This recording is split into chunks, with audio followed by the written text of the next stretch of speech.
Hey guys, Tiffany Ofili Porter here, where I discuss all things life after sport. In this video, we're going to be talking about a few things. Number one, your girl is officially monetized, fully monetized on YouTube. More on that and kind of those requirements later.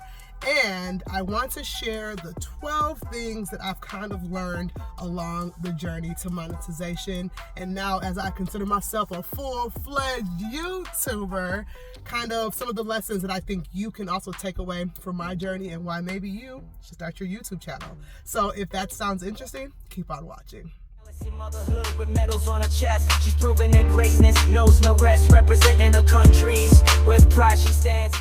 So a little bit of a backstory, just to kind of give you guys context. I launched my YouTube channel on November 13th, 2023. I remember the actual day because that's my birthday, and I wanted that to kind of commemorate a little bit of a birthday present to myself, an investment into myself, an investment into my content creation journey, and just to kind of start this new milestone. So I was excited about it, and I kind of set an unofficial goal to be fully monetized by November 13th of 2024. Now, when I say fully monetized, just as an explanation for those of you who might not know, to be fully monetized on YouTube, where you are able to generate ad revenue from AdSense and you are a part of the YouTube partner program in full essence, you have to have 1,000 subscribers and 4,000 watch hours. Now, there is like an earlier milestone of 500 subscribers and 3,000 watch hours that allows you to add like super chats and memberships, and you technically can become a part of the YouTube partner program at that lower milestone, but the one that I mentioned with the 1,000 subscribers and 4,000 watch hours is like the full-fledged, like you will have really arrived as a YouTuber. So my goal was to achieve that by November 13th, exactly 1 year from starting. I scoured YouTube videos, I did a lot of research, and I learned that, you know, it can take years for somebody to get monetized. And I've also heard of stories of people getting monetized in 2 weeks. So I knew going into it that everybody's journey was going to be different. But for me, I wanted to kind of just put a tangible, smart goal on the books for myself and what I thought could be realistic. So basically, I committed to one video per week, one long form video per week, every single week for that year, and then to kind of reevaluate as the year came to a close to know if maybe YouTube wasn't for me or if maybe I was just loving it even more than I thought. Spoiler alert, your girl is here for the long haul. YouTube is my jam, and it has just made me feel like a better creator all around. So I committed. I did every single week a video. I think 1 or 2 weeks I did do 2 videos per week. But one thing I also incorporated into my strategy was YouTube Shorts. So I've been creating content now for about 2 years as like a business. So I have lots and lots and lots of content. So I've essentially repurposed a lot of my old Instagram Reels and TikToks onto YouTube Shorts and started kind of building my portfolio, if you will, or my community with YouTube Shorts alongside the long form content. Now, some people say that you want to be a little bit careful with doing that, because if your long form video content does not align with the type of short form video content that you create, there can be a disconnect, and it can still kind of just not be conducive to your growth and to acquiring those 4,000 watch hours, because the population of people who tend to watch short form content is a little bit different than those who commit to that long form content. So using that strategy, kind of finding your happy medium, it's kind of what I wanted to do, because I knew that my short form content did kind of correlate with my long form content. So I say all that to say, one long form video per week and several shorts per week. For the most part, I probably posted 4 to 5, maybe sometimes 6 shorts per week to kind of help me along this journey.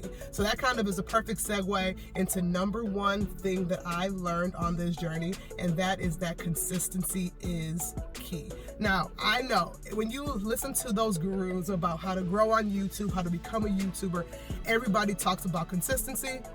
but I mean they do because it's true. You can't think that you're gonna post one YouTube video here and one there and not have a strategy and not commit to posting regularly and think that the algorithm is gonna work in your favor and you're gonna build your community and build that momentum and build that content creation skill to kind of get you to what your goal is. So for me, I knew Tiff, when it comes to commitment and comes to hard work and dedication, those are things that I have kind of perfected throughout the years of having been a professional athlete, a pharmacist, a real estate investor.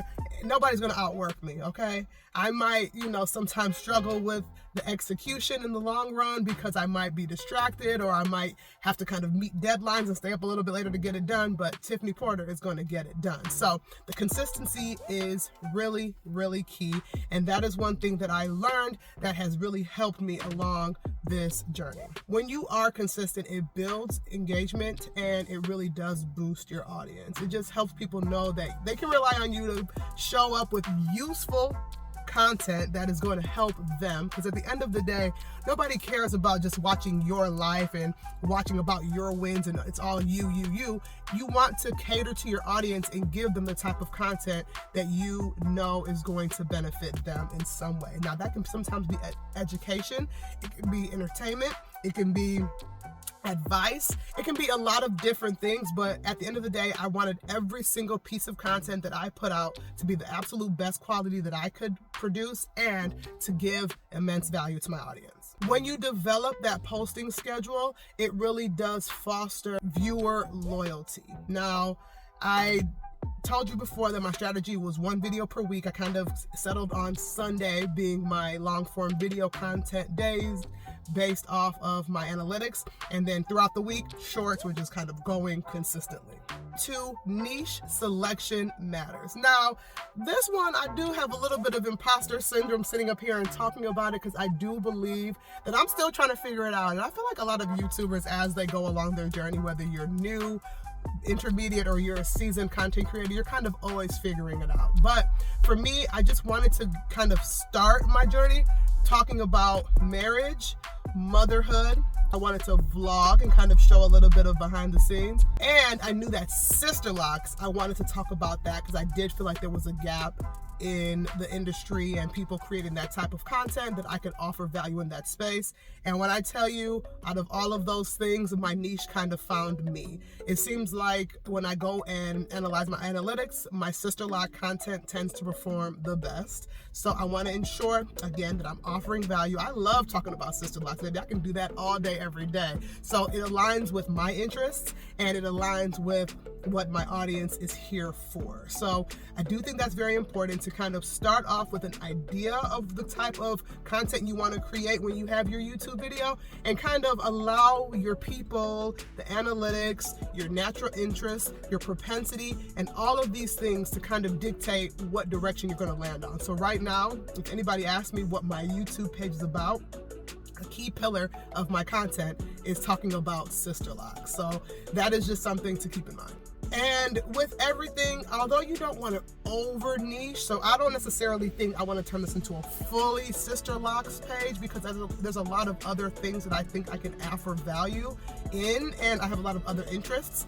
However, when you do have that niched and targeted type of content, it is easier to grow when your content speaks to a particular group. Number 3, content quality does matter. And arguably, I would say quality might trump quantity. I think that could be debated because some gurus say in the beginning, all of your videos are going to suck. Just get content out there, exercise that muscle, throw spaghetti at the wall, see what sticks, and just do it. Even if you think it's not great, do it. Now, I do agree with that because if you go and look at my very first YouTube video that I created compared to now, I think that my editing has improved. I think that the quality of my videos have improved. So it's all about progressing and putting out the absolute best type of content that you can create at that moment.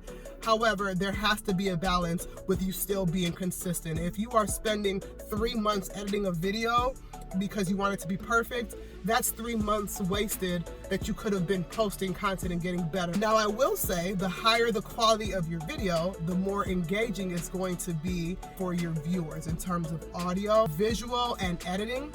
is going to allow them to kind of stick around and actually want to watch the video. Time is a valuable commodity, and people, when they're watching your videos, they're paying you with their time. So you want to make sure that your piece of content is worth that invested time. So when your video does offer value, you are not only driving that watch time, you are helping the viewer better themselves in some way, and that can kind of help you to grow your audience, get those subscriptions, and ultimately get on your journey to monetization.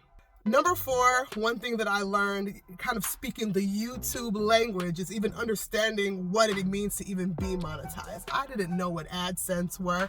I didn't know what the minimum requirement length of a video is to be monetized. By the way, it's 8 minutes. So if you want to be able to add ads in your videos on YouTube, try to make sure that it's at least 8 minutes. Now, I'm not saying going and adding fluff and making your video just drawn out when it doesn't need to be, but that is something to keep in mind.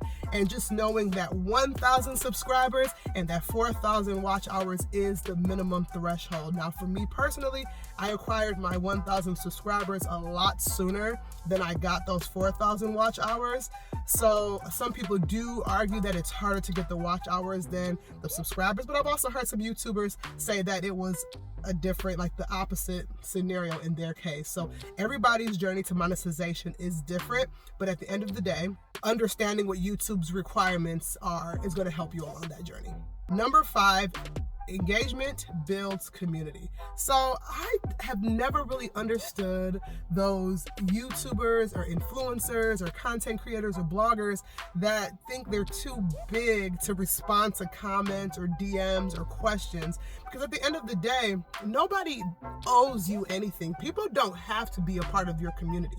They are joining your community because maybe they like you and what you have to offer. Maybe they appreciate the value that you are giving, or maybe they just know that you're relatable and your authenticity shines through. Whatever the case may be, you're not too big to respond to comments, especially as you are on your road to monetization. How dare I, with my 2,800 subscribers, think I'm too good to respond to somebody's comment when they ask me a question or just give encouragement in a comment. It is so weird to me. So do not be that person as you are on your YouTube journey.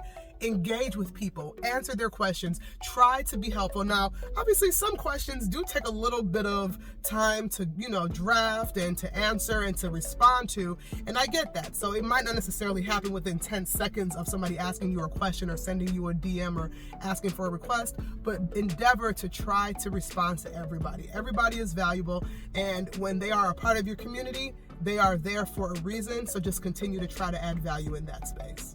When you do respond to those comments and encourage people to like, share, comment, subscribe, all of these calls to actions are useful because sometimes people even forget that, liking a video can actually help this creator. And 2, when you have those specific call to actions, people are more inclined to actually engage in your video. By the way, if you are enjoying this video and you want to be a member of the family, make sure you subscribe because we have a lot of fun here. We offer value. We are a true community. And while you're at it, please do give this video a thumbs up if you feel like you have learned anything. So as you can see, those call to actions really do make a difference.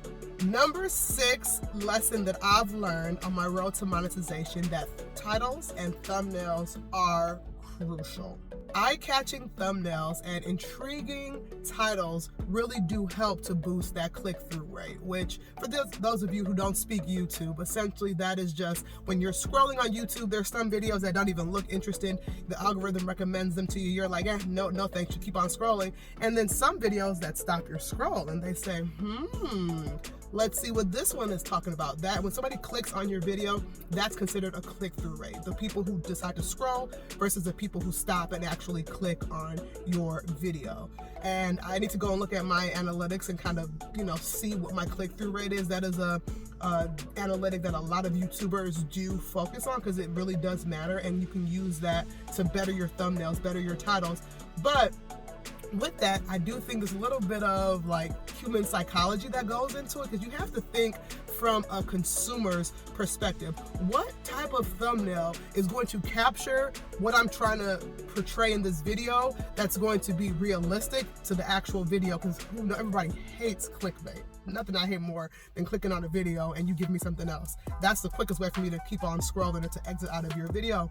But a thumbnail that's not going to only be relatable and honest to what you're trying to say, but it's also going to be interesting and concise and clear. Sometimes when your thumbnail is too busy and somebody looks at it, remember most people are looking at their YouTube on a phone, so it's a small thumbnail, so you have to just keep that in mind when you're making it. You want it to be very, very clear what it's trying to portray. Now with that, the title must complement your thumbnail, because if your thumbnail is amazing and the title is just completely unrelated or doesn't make any sense, nobody's going to click on your video. Some people say TNT, title and thumbnail, they're like best friends, they go hand in hand.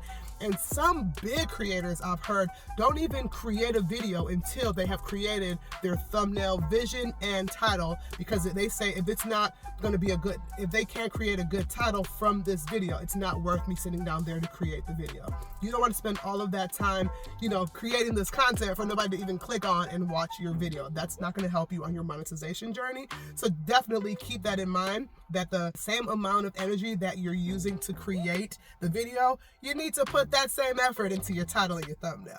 And one thing that I will say that I'm still kind of working on, because I'm still playing around with this whole thing with my titles and thumbnails, is that consistent branding across thumbnails helps with recognition. So you want people, after a while, maybe when you're first in your journey, this might not be pertinent, but after a while, you want people to be able to recognize that's a Tiffany Porter thumbnail, that's a Mr. Beast thumbnail, that's a so-and-so thumbnail, because it is consistent with their branding. Number 7, leverage those analytics. YouTube gives you a wealth of information on how to optimize your videos, on how to better cater to your audience, and just in general, how to be a better creator.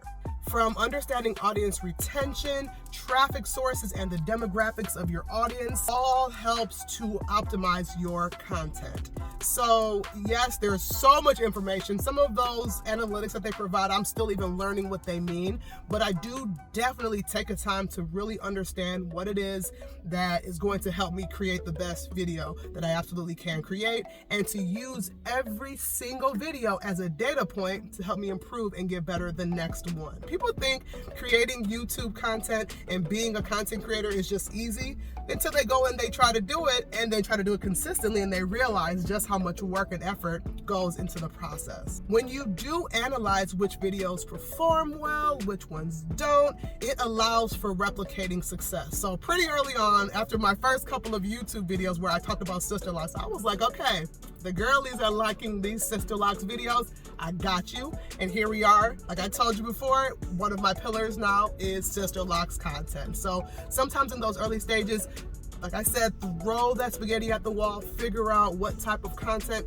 is going to resonate with your audience, and take those analytics seriously. Number 8, the power of patience and perseverance. The road to monetization can feel extremely slow, arduous, tedious, even sometimes like a waste of time, but you have to commit to the process and trust in your own timeline and your specific journey. It might feel slow at the beginning. It might feel like, man, all this effort for only 15 people to watch my video. And then you realize the next time my video's a little bit better. I have 16 people watching it. The next time, oh, this one outperformed the others. I had 100 people watching it. And as you continue to grow and perfect your skill set, every single video is going to be better than the one before. At least that's the goal, because you want to continue to grow. And that will help you along your journey to not feel as discouraged. So for me, when I was doing this, I knew at the end of the day, I'm going to post a video regardless if anybody is watching it, and I'm going to get better every time, and I'm going to commit to 1 year. And I celebrated those small wins along the way. That was very important. So when I hit my first 100 subscribers, baby, I was happy. first 500, first 1,000, when I had my first video go somewhat viral. All of these small milestones kind of gave me that encouragement to keep on going and keep on pushing. Number 9, I learned the importance of your promotion beyond YouTube. So I leveraged the community that I did have on Instagram, on TikTok, on Facebook, on Threads, on Twitter, my friends' words of mouth. I used those platforms in that community to tell them, hey guys, I just launched a YouTube channel. If you're interested in this type of content, feel free to subscribe. I wasn't begging for subscribers because there's no need to do that. The people who are gonna rock with you are gonna find you. The people who are not, and that's okay. Know your target audience, know who your people are. And whenever I posted a video on YouTube, I would say, hey, by the way, here's what I posted about on YouTube if you guys are interested. And I found that some people started trickling in. They started kind of wanting to see, what is this girl talking about? And a lot of the topics that I talked about resonated with a lot of people who are already in my audience. So I definitely do think that promotion outside of YouTube is useful to allow people to come and even know you have a channel, and to kind of just give you the accountability where it's like, okay, I'm telling people about this YouTube page. Let me make sure that I'm actually giving some, use and offering some value in my videos. And with that promotion, sometimes doing collaborations with other YouTubers or other, people in your community or friends can kind of also help with that promotion. Now, I haven't really done many of these. I have done videos with my sister. Shout out to Cindy. Boo, if you're watching this, hey sis, you guys go subscribe to her channel. She's also a YouTuber. I've done a few videos with my husband because we do talk about marriage also on this channel. And I haven't necessarily partnered with any other YouTubers, but if anybody wants to do a collaboration video, DM me, let me know, we can make that happen. But just using all of those resources and all the people in your community to promote your channel can be incredibly useful, and at the same time you can do the same for them, so it can be like a mutually beneficial situation. Number 10 thing I learned is the importance of content optimization. So on the back end, kind of when you are uploading your video, making sure that those tags, those descriptions, and hashtags are all optimized and relevant to the video that you are creating to help with that optimization for the search engine, because at the end of the day, YouTube is owned by Google, and people, the same way they go and type stuff in on Google, YouTube videos will come up as a result of that. So you want to make sure that your content is fully optimized, so when somebody types in a question, your video can be the one that pops up, which will help to drive potential subscribers, watch hours, and just to grow your channel in general. And with that, things like playlists encourage binge watching and increase your watch time. So in case you didn't know, I do have a playlist of my vlogs. I have a playlist of my sister-like content, and I have a playlist of my relationship type of content. So depending on what you are here for, I have made it easy where you can kind of find all of those videos in one place. All of these things to kind of help to optimize my content as much as I can. Number 11 thing that I've kind of learned, not necessarily have experienced firsthand because we're not quite there yet, but coming soon, is to diversify your revenue streams. Beyond the ad revenue that you get on YouTube, you can do sponsorships, affiliate marketing, or you can sell merchandise. All of these different avenues at the end of the day allow you to make money from the amazing content that you're already creating to further help your community. So with that affiliate marketing, if I'm recommending a product that is already amazing, I can help somebody else who doesn't feel like going and searching for which one to choose and say, this is the one that I use, and it comes pre-vetted, and you as a creator, it makes sense for you to get compensated for that. Similarly, when my YouTube page does grow enough, brands may reach out and say, hey Tiff, I want to have an insert in your video where you talk to your followers and your community about my product and let them know all that it has to offer. Again, a creator should be compensated for that. Now, although I have never done a sponsorship on YouTube yet, I've done several on Instagram, on my blog, technically on TikTok as well. Like, TikTok audience is not as huge, but the sponsorships on YouTube, I'm confident that one day they're going to come, because again, this is all part of my body of work as a content creator. So for those of you who didn't know, yes, you can make a lot of money on social media if you just leverage it properly and you continue to grow as a creator. Similarly, you can have a Patreon, which is kind of like a paid membership where you offer, at least the goal is to offer kind of elevated membership services, so maybe extra blog posts or whatever the case may be for you, to that specific community that is paying for that additional content, that more than what you're offering for free on your platforms. And you can also have memberships to bring in additional revenue. Again, none of these I'm quite utilizing yet for YouTube, but mark this space, soon come. Last but not least, lesson that I've learned is so key in this social media space, particularly on YouTube, is staying authentic. Authenticity builds trust, and viewers are going to connect better with creators who stay true to themselves. People might not necessarily realize this, but folks can smell and sense phony from a mile away. When you are out here trying to pump fake or portray an image or a lifestyle or a persona of not who you really are, people can tell. Just come on here, be yourself. Your authenticity is your secret sauce. Not everybody's going to be super outgoing, loud, and boisterous, because if that's not who you are, then don't start trying to put that on because you want to have a YouTube channel. Be true to who you are, and you're going to find your people. The people who are going to resonate with your content and who you are as a creator and the value that you're bringing are going to find you. You have to trust that.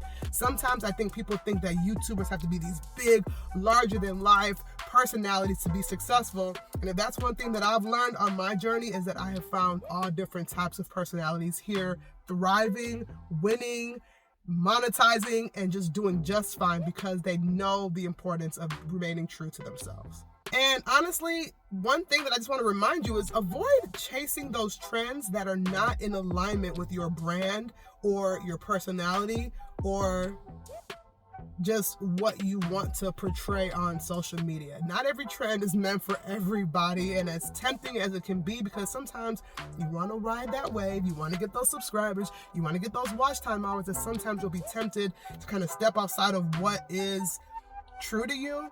But I would say find that balance. It's one thing to challenge yourself and say, hey, you know what, vlogging makes me nervous, I don't want to do it, I'm shy, and trying to go out there and just do a vlog because you know it's going to make you a better creator. That's completely different than if I'm super shy and I am this way in real life, but on social media I'm trying to be something different.